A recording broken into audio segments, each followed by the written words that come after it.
தமிழக மக்களே, பாலியல் சிறுமிகளுக்கு தொந்தரவு கொடுக்கின்ற எந்த மனிதனாக இருந்தாலும் உடனடியாக தமிழக அரசு தூக்கு தண்டனை வழங்க வேண்டும். ஏனென்றால் நாட்டில் குற்றங்கள் அதிகரித்து கொண்டே போகிறது. மிகுந்த ஒரு சமூக வலைத்தளங்களிலே பார்க்கின்ற பொழுது மிகுந்த வேதனையாக இருக்கிறது. இது என்ன நாடா இல்லை தமிழ்நாடு?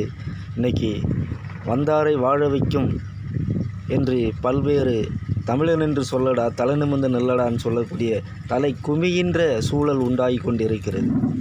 இதற்கு தமிழக அரசு அதிரடியான நடவடிக்கை எடுத்து தப்பு செய்கின்றவர்கள், பாலியல் வன்கொடுமை செய்து சிறுமிகளை துன்புறுத்துகிற யாராக இருந்தாலும், எவள் பணம் பொருத்தியவனாக இருந்தாலும், எவனாக இருந்தாலும் அவனுக்கு மரண தண்டனையை விதிக்க வேண்டும்.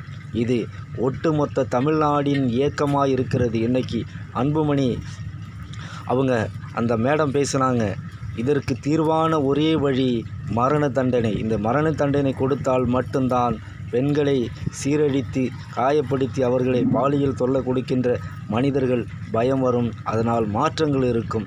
மாற்றங்கள் வேணும் என்று நினைத்தோம். நீங்கள் செய்ய போகிறது இதுதான். தமிழக அரசே, தமிழக முதல்வரே, நீங்கள் அதிரடியாக இந்த முடிவை எடுங்கள்.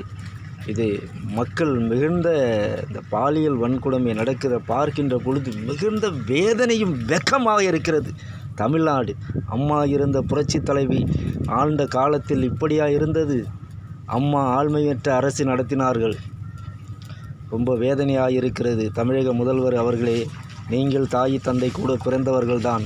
ஆனால் இதை அதிரடியாக தப்பு செய்கின்றவர்களுக்கு மரண தண்டனை கொடுங்கள் என்று சொல்லி உங்களை தாழ்மையுடன் கேட்டுக்கொள்கின்றேன்.